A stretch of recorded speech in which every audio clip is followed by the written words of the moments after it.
Hello everyone. So friends, welcome to Takshashila learning. And आज के इस करंट अफेयर्स के सेशन में हम मेनली डिस्कस करेंगे 31 जुलाई और 1 अगस्त के अभी तक के जितने भी इंपॉर्टेंट न्यूज और अपडेट्स हैं उनको। और इसी तरीके से देखिए, हम ये शो आपके लिए डेली बेसिस पर लेके आते हैं, जहां पर मंडे टू सैटरडे पूरे दिन के करंट अफेयर को हम इसी तरीके से डिटेल में कवर करते हैं। वही संडे को इन्हीं पूरे हफ्ते के करंट अफेयर्स को हम आपके लिए क्विज की फॉर्म में भी लेके आते हैं, ताकि आपको एक आइडिया लगे कि कैसे क्वेश्चन जो है आपसे एग्जाम में पूछे जा सकते हैं। तो चाहे देखिए आप किसी भी कंपटीटिव एग्जाम की प्रिपरेशन कर रहे हो, चाहे मैं बात करूं बैंकिंग, एसएससी, रेलवे, इंश्योरेंस या यूपीएससी एग्जाम की, अगर आप इनके प्रीवियस ईयर्स के पेपर को देखेंगे, एनालाइज करेंगे, तो आपको काफी सारे क्वेश्चंस जो है वो करंट अफेयर के पोर्शन में से देखने को मिल जाएंगे। तो हमारा इनिशिएटिव यही है कि आप एग्जाम में ज्यादा से ज्यादा स्कोर करें, इसीलिए हम ये डेली बेसिस पर करंट अफेयर्स की एनालिसिस आपके लिए लेके आते हैं। तो आपको क्या करना है, इसके लिए सिंपली हमारे चैनल को सब्सक्राइब करना है, और अगर आप नोटिफिकेशन बेल भी प्रेस कर देंगे तो आपके पास हमारी सारी वीडियोस का जो है वो अपडेट भी लगातार मिलता रहेगा। क्योंकि देखिए, इसके अलावा भी अगर मैं बात करूं, फ्रॉम 13 जुलाई ऑनवर्ड हमने अपने इसी यूट्यूब चैनल पर एसएससी की क्रैश कोर्स की सीरीज भी स्टार्ट की हुई है, तो आप उनकी वीडियोस भी जरूर देख सकते हैं। तो चलिए स्टार्ट करते हैं अब ये शो। तो पहला आज का हमारा अपडेट है वो है prime minister Narendra Modi to address Smart India Hackathon today. तो ये बेसिकली जो इवेंट है इसको आज प्राइम मिनिस्टर जो है एड्रेस करने वाले हैं, तो इसके बारे में डिटेल जान लेते हैं। So the Prime Minister Narendra Modi will address the Smart India Hackathon of All India Council for Technical Education, यानी AICTE जो इसे ऑर्गेनाइज कर रहा है, तो आज वो इसे संबोधित करेंगे प्राइम मिनिस्टर अराउंड 4:30 PM पर। और he will also interact with students, और जो स्टूडेंट्स इसमें पार्टिसिपेट करने वाले हैं वो इनके साथ इंटरेक्ट भी करेंगे। अपार्ट फ्रॉम इट अगर बात करें, so the Smart India Hackathon is a nationwide initiative to provide students with a platform to solve some of the pressing problems we face in our daily life. तो देखिए, जो ऐसी simple problems होती हैं, खासकर technically जो हम face करते हैं, उनको किस तरीके से सोल्व कर सकते हैं स्टूडेंट्स, ये देखा जाएगा इस इवेंट के थ्रू। ठीक है, और ये नेशन वाइड इनिशिएटिव है, और इसमें अराउंड हम कह सकते हैं over 10,000 students will be competing to solve 243 problem statements from 37 central government departments और 17 state governments and 20 industries during the online जो है देखिए बेसिकली इवेंट होगा इसके अंदर। और अगर बात करें तो the prime minister will also speak on the new education policy, जो देखिए अभी 2-3 दिन पहले जिसको कैबिनेट की अप्रूवल मिला है, उस पर भी जो है प्राइम मिनिस्टर बात करेंगे। मैंने आपसे एक पहले भी वीडियो इस पे बनाई है, जहां पे मैंने आपको बताया कि क्या क्या चेंजेस जो हमारी न्यू एजुकेशन पॉलिसी है उसके अंदर किए गए हैं, और जब ये इंप्लीमेंट हो जाएगी तो किस तरीके से इसका पूरा असर हमारे एजुकेशन सिस्टम पर पड़ेगा, इस पर मैं एक वीडियो बना चुका हूं, तो वो भी आप देख सकते हैं। तो ओवरऑल जो है ये बेसिकली आज प्राइम मिनिस्टर इसको एड्रेस करेंगे, स्मार्ट इंडिया हैकेथन इवेंट को, जिसके अंदर जैसे मैंने आपको बताया ये नेशन वाइड इनिशिएटिव है, जिसके अंदर जो हम डेली बेसिस पर प्रॉब्लम्स फेस करते हैं उनको एड्रेस किया जाएगा। इसके अंदर अराउंड 243 प्रॉब्लम स्टेटमेंट्स रहेंगी from 37 central government department, 17 state governments और 20 इंडस्ट्रीज। क्लियर है। और ये जो पूरा इवेंट है ये ऑनलाइन ही ऑर्गेनाइज किया जा रहा है वर्चुअली, जिसमें आज प्राइम मिनिस्टर जो है वो एड्रेस करेंगे अराउंड 4:30 PM टुडे। क्लियर है। आगे बात करते हैं इंटरनेशनल कमर्शियल फ्लाइट्स जो है वो देखिए अगस्त 31 तक उसे सस्पेंड कर दिया गया है, जितनी भी कमर्शियल फ्लाइट्स है उनको। इसके अलावा जो देखिए आज से ही स्टार्ट हो रहा है वंदे भारत मिशन, वो देखिए अभी चलता रहेगा, जिसके अंदर जो भी लोग बाहर की कंट्रीज में फंसे हुए हैं उनको वापस लाने का काम जो चल रहा है वो भी देखिए चलेगा। उसमें जितनी भी फ्लाइट्स है, जिसके बारे में मैंने आपको कल के सेशन में बताया था कि कितनी फ्लाइट्स इसके दौरान ऑपरेट होंगी इस 5th phase of Vande Bharat mission में, ताकि जो बाहर से लोग फंसे हुए हैं बाहर की कंट्रीज में उनको वापस लाया जा सके। ठीक है। तो बात करते हैं जो बाकी की कमर्शियल फ्लाइट्स है उनको देखिए अभी सस्पेंड कर दिया गया 31 अगस्त तक। So the international commercial passenger flights will remain suspended till 31 अगस्त। और इसकी अनाउंसमेंट किसने किया है? Director general of civil aviation, जो देखिए मेन बॉडी है जिस तरीके के सारे सिविल एविएशन का काम देखने वाली बॉडी है, DGCA, उसने अनाउंसमेंट की है। और जहां तक रिस्ट्रिक्शन की बात है, ये देखिए एक तो जो इंटरनेशनल और ऑल कार्गो ऑपरेशन है, यानी जो कार्गो फ्लाइट्स होती है जिसमें जो माल ढोने के लिए फ्लाइट्स का इस्तेमाल होता है, ना तो इन पे ये रिस्ट्रिक्शंस अप्लाई होंगी, और ना ही जो स्पेशली अप्रूव्ड फ्लाइट्स है बाय DGCA, यानी जो मैं आपको बता रहा था वंदे भारत मिशन के तहत जो फ्लाइट्स अभी ऑपरेट करेंगी, जिसके तहत जो देखिए 23 कंट्री से जो है लोगों को, जो हमारे इंडियंस उनको वापस लाया जाएगा, तो उस पर ये रिस्ट्रिक्शन लागू नहीं होगी। क्लियर है। और अगर बात करें इसी वंदे भारत के फेज 5 के बारे में, इसमें देखिए टोटल 792 फ्लाइट्स जो है वो ऑपरेट करेंगी, जिसमें से 692 इंटरनेशनल फ्लाइट्स है और 100 जो है वो डोमेस्टिक फ्लाइट्स है। क्लियर है। और जो भी लोग बाहर फंसे हुए हैं, अगर बात करें 23 कंट्रीज की, जिसके बारे में मैंने आपको कल बताया था, चाहे वो गल्फ कंट्रीज हो गई, US हो गया, जर्मनी हो गया, किर्गिस्तान, इन कंट्री से वापस लोगों को लाया जाएगा। बट बाकी अगर हम बात करें जो कमर्शियल फ्लाइट्स चलती थी, जैसे टूरिज्म वगैरह के लिए लोग एक कंट्री से दूसरे कंट्री में जाते थे, तो वो इंडिया में अभी 31 अगस्त तक उसको सस्पेंड कर दिया गया है। क्लियर है।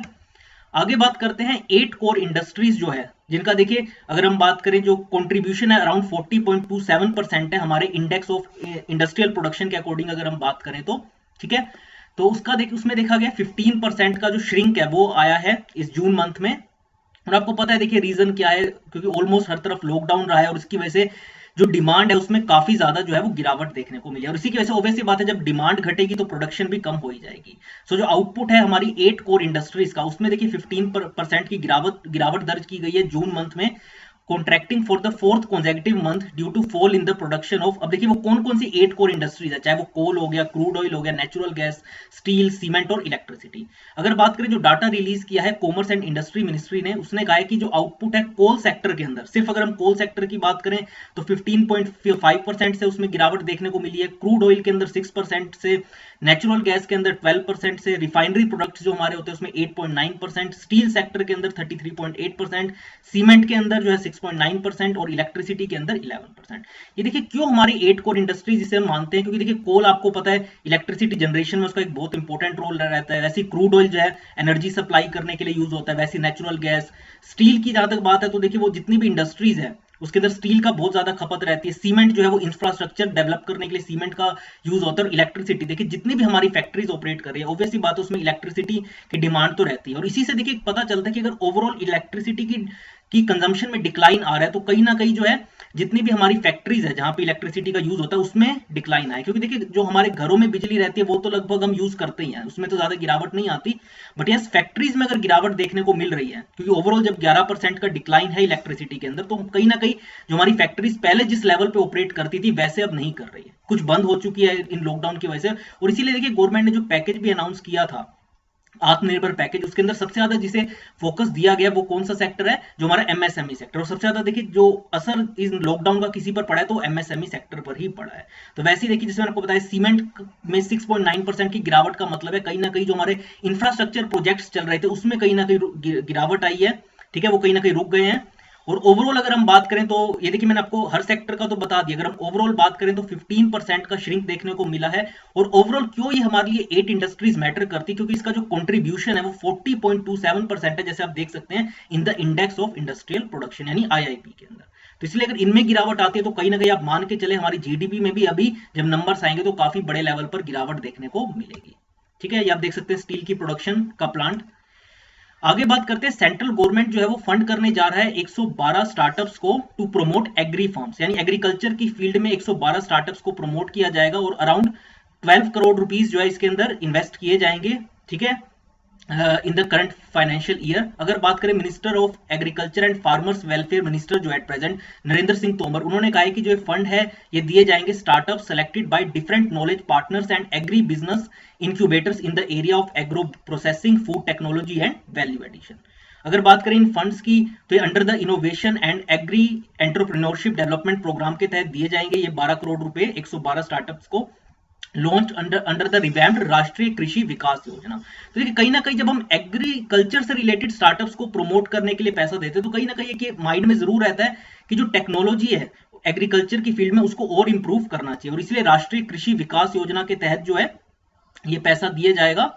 और these startups were trained for 2 months at 29 agri business incubation centers spread across the country। और देखिए इनको पैसा देने से पहले देखिए जो इनको थोड़ी ट्रेनिंग भी दी जाती है कि उनसे क्या क्या एक्सपेक्टेशन है, किस फील्ड में वो काम करे एग्रीकल्चर के अंदर भी, ठीक है ना, इसलिए इन्हें 2 महीने की ट्रेनिंग भी दी गई है इन स्टार्टअप्स को at 29 agri business incubation centres में, ठीक है। ये आप देख सकते हैं ये हमारे अभी एग्रीकल्चर मिनिस्टर है मिस्टर नरेंद्र सिंह तोमर जी। और आखिरी आज का हमारा अपडेट है वो है health minister mister Harshvardhan chairs 19th meeting of high level group of ministers on कोविड-19। और इस तरीके से देखिए लगातार जो आप देखेंगे मिस्टर हर्षवर्धन जी जो है वो ये जो ग्रुप ऑफ मिनिस्टर्स की मीटिंग है लगातार वो अटेंड कर रहे हैं, खासकर कोविड-19 को देखते हुए उसके स्प्रेड को और क्या क्या डिसीजंस जो है वो गवर्नमेंट ले रही है, चाहे वो सेंट्रल गवर्नमेंट हो गई या स्टेट गवर्नमेंट्स हो गई। So the union health minister doctor Harshvardhan chaired the 19th meeting of the high level group of ministers on covid in new Delhi. और इस ओकेजन पर बात करते हुए उन्होंने कहा कि India has achieved the milestone of more than 10 lakh recoveries which has taken the recovery rate to 64.54%। तो यानी अगर मैं देखिए एग्जांपल के थ्रू आपको बताऊं तो अगर 100 लोग अगर इससे इन्फेक्टेड हो रहे हैं तो अराउंड 64.54% अब तक इससे ठीक हो चुके हैं। तो अगर जैसे टोटल अगर हम बात करें अभी तक जितने केसेस सामने आए हैं उसमें से देखिए 10 लाख लोग जो है वो रिकवर भी करके घर जा चुके हैं। और अगर बात करें केस फैटेलिटी रेट की, यानी जितने लोगों को हुआ उनमें से कितने लोगों की डेथ हुई, फॉर एग्जांपल अगर 100 लोगों को हुआ उसमें से कितने लोगों की डेथ हो रही है, अराउंड 2.18% की, जो कि वन ऑफ द लोएस्ट है अगर हम ग्लोबली बात करें। और ये देखिए कम से कम करने का जो है गवर्नमेंट चाहती है कि केस फैटेलिटी रेट है, यानी जितने लोगों को हो रहा है अगर 100 में से तो कितने लोगों की डेथ होती है इस वायरस से, तो इसे कम से कम रखने के लिए जो है आप देख रहे हैं कि टेस्टिंग की कैपेसिटी को भी बढ़ाया जा रहा है ताकि जितनी जल्दी डिटेक्ट हो पाए वायरस उतना अच्छा है, ताकि आगे स्प्रेड ना हो। ठीक है ना। अगर बात करें ग्रुप ऑफ मिनिस्टर्स में, जिसमें देखिए जो हमारे एक्सटर्नल अफेयर्स मिनिस्टर है उन्होंने भी पार्टिसिपेट किया था इस मीटिंग के अंदर, यानी एस जयशंकर जी जो है, इसके अलावा जो सिविल एविएशन मिनिस्टर है मिस्टर हरदीप सिंह पुरी वो भी इस मीटिंग के अंदर प्रेजेंट थे।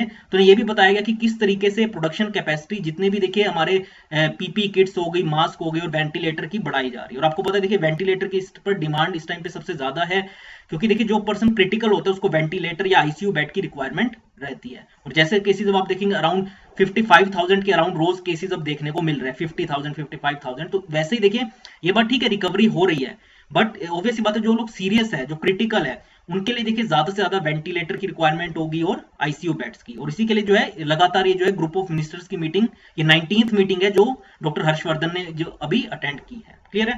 तो ये उस मीटिंग के विजुअल आप देख सकते हैं यहाँ पे। क्लियर है। तो ये थे आज के हमारे इंपॉर्टेंट करंट अफेयर्स अपडेट। कैसा लगा सेशन जरूर बताइएगा कमेंट बॉक्स में। इसके अलावा भी अगर आपका कोई डाउट है वो आप कमेंट बॉक्स में पूछ सकते हैं।